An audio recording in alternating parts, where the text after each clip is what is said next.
considère comme étant sans mandat dans les institutions et devant à ce moment-là appartenir à la famille politique institutionnelle qui a pour comme chef Joseph Kabila.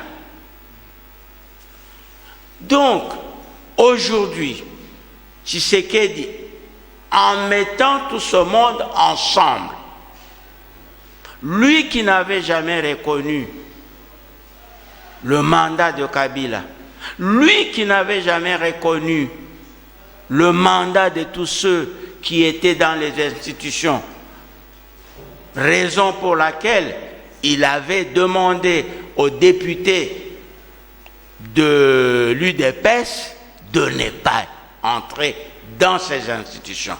Eh bien, lui qui n'avait jamais reconnu personne, maintenant il les reconnaît. Donc, il se retrouve dans la famille institutionnelle. Voilà la deuxième casquette. Alors là, dans cette situation, ces statuts ambigus, il continue à se réclamer, à réclamer le dialogue, mais en se prévalant de la résolution 2277. C'est pour cette raison que j'ai répondu à votre invitation pour que je puisse expliquer à l'opinion ce que cette situation peut amener comme danger au pays. Très bien, on va y revenir. Nous sommes là fondamentalement ce soir pour ça, principalement je voulais dire. Alors, parlons maintenant du discours de la majorité.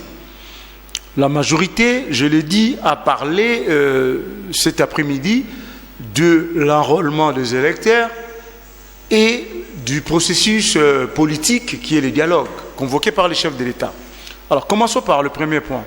Lorsque la majorité invite la population à l'enrôlement, alors qu'il n'y a pas plus tard que 2 ou 3 jours, le président de la CENI est passé sur TV5 pour confirmer qu'il n'y aura pas élection cette année.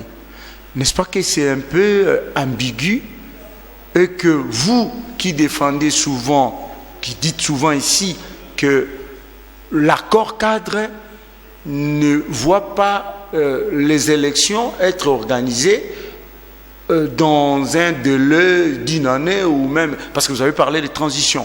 Alors, qu'est-ce qui se passe exactement? Est-ce que cet enrôlement qu'on nous prêche est sincère, est réel, ou c'est du bluff? Comment vous comprenez ça?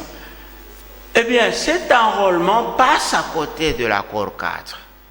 L'accord cadre ne voit ce processus d'enrôlement qu'après avoir effectué le recensement.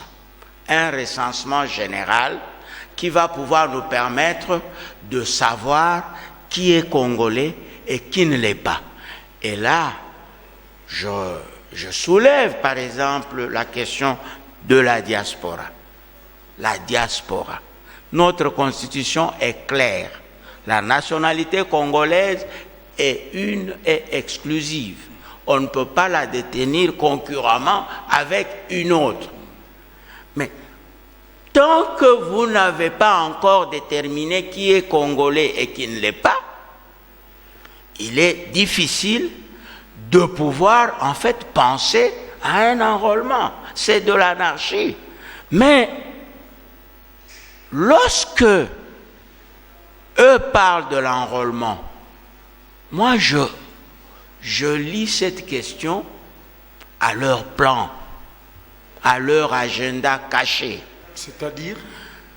Pour cette majorité, il faut organiser le dialogue dans l'esprit de l'ordonnance du chef de l'État du 28 novembre 2015. On va y aller, il y aura une transition de 3 ans, mais pendant cette transition, chemin faisant, ils vont organiser un référendum. Mova Sakanya en a parlé. Un référendum, pourquoi faire? Pour tout simplement soumettre un nouveau projet de constitution à ce référendum-là. Ce projet de constitution qui devra dire ouvertement que nous sommes dans un État fédéral. Pourquoi? Parce Ou que... tout simplement dire que nous sommes dans une autre république. J'en viendrai. Si je parle de fédéral, c'est parce que je sais que l'objectif poursuivi, c'est de permettre au président Kabila de pouvoir récupérer le Katanga. Puisqu'il a le perdu. Katanga a toujours été fédéraliste. Il l'a perdu avec tout ce qui se passe là-bas avec les Moïse et autres. Il l'a perdu. Il faut récupérer. Deuxième élément, nous allons nous retrouver en présence d'une nouvelle constitution.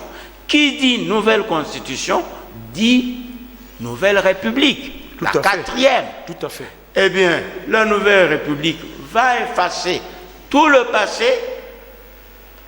Joseph Kabila peut revenir, se représenter, se porter comme candidat autant de fois qu'il voudra, et on ne pourra plus parler de fin mandat, vous avez déjà fait 2 mandats. Ce débat sera clos. Donc, j'ai la nette certitude que l'enrôlement qui se fait vise plus cette opération-là. Mais le tout concourt à un objectif: maintenir à tout prix Kabila au pouvoir. Mova Sakanya l'a dit, il est trop jeune, il ne peut pas prendre, il ne peut pas y avoir retraite pour lui, comme s'il était administratif ou fonctionnaire dans une entreprise privée. Voilà en fait ce qui se passe. Donc l'enrôlement dont vous parlez. Il y a eu un deuxième point, je ne sais plus lequel. C'est le dialogue justement. Le dialogue. Convoqué par le chef de l'État. Oui, le dialogue convoqué par le chef de l'État. Ce dialogue-là, restreint, se limite à un seul objectif: la question électorale. Et deuxième élément, ce dialogue-là se tient dans le cadre pratiquement des institutions. Ce sont les mêmes acteurs, les mêmes institutions que l'accord cadre remet en question, qui vont pouvoir aller au dialogue, tout au moins leurs animateurs, et qui vont pouvoir s'occuper de leur situation en se retrouvant juges et partis, et qui vont voir leur mandat continuer sous couvert de l'arrêt de la Cour constitutionnelle. Certes, l'arrêt de la Cour constitutionnelle, quand on en parle, on ne voit que Kabila. Mais cet arrêt-là sert tout le monde, tous ceux qui sont dans les institutions. Donc, vous comprendrez que ceux qui sont dans les institutions et qui sont menacés par l'accord cadre d'Addis Abeba ne voudront jamais de l'application de cet accord. Parce que aller au dialogue dans le cadre de l'accord cadre signifierait signer leur arrêt de mort. Très bien. Maintenant, parlons de cette fameuse résolution le 22-77. On va faire un petit rappel. Depuis que l'accord cadre d'Addis Abeba avait été signé le 24 février 2013, il y a eu des résolutions subséquentes, dont la première fut le 20-98. Ensuite, il y a eu le 22-11. Et la dernière en date, c'est le 22-77. Alors, question. Pourquoi actuellement on ne parle plus du 20-98, du 22-11, mais on s'acharne seulement sur la toute dernière résolution, D'abord, quel est le lien qui caractérise toutes ces résolutions et quelles sont vraiment leurs finalités?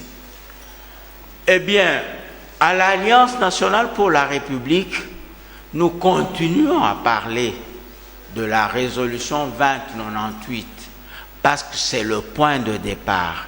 C'est la résolution qui vous détermine les modalités de l'organisation de ce dialogue politique tel que le prévoit l'accord cadre d'Addis Abeba.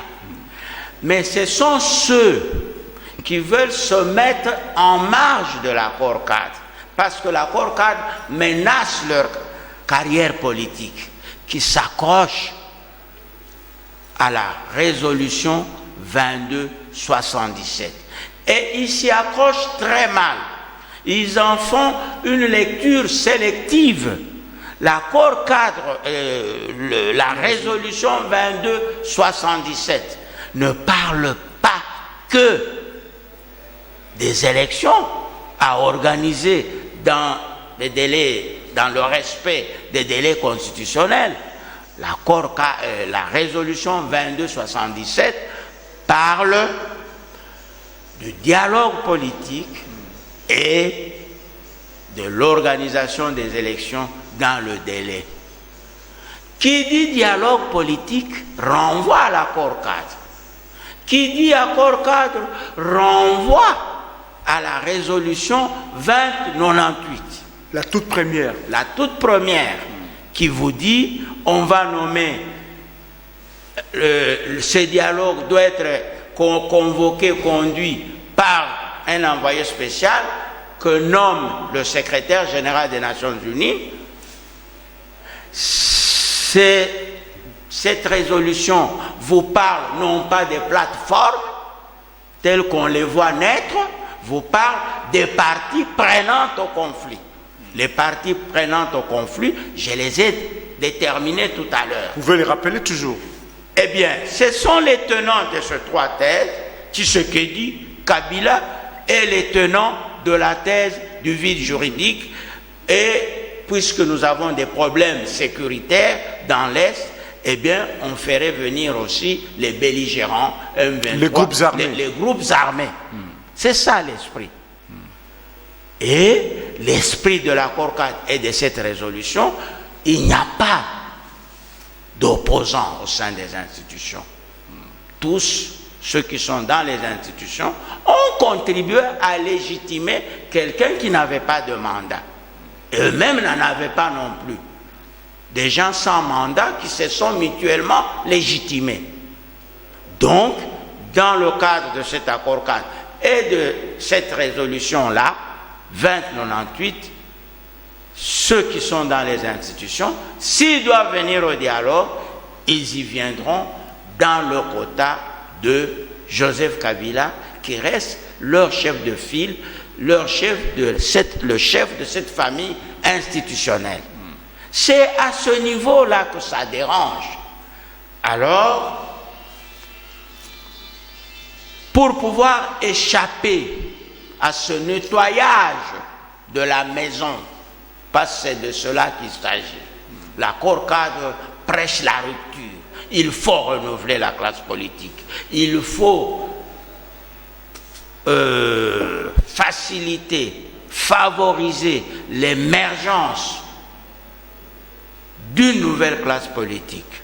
Eh bien, pour échapper à cela, eh bien, tous ceux qui sont dans les institutions s'accrochent seulement à la résolution 2277 en disant « nous cessons les élections ». Ceux qui parlent dialogue, transition, voudraient favoriser le glissement. C'est le mot. Voudraient voir Kabila se maintenir. Alors que l'accord 4, ne reconnaissant aucun mandat à Joseph Kabila, encore moins à ceux qui sont dans les institutions, pour l'accord 4, un glissement n'est pas possible. Et pour l'accord 4, je continue, pour l'accord 4, Kabila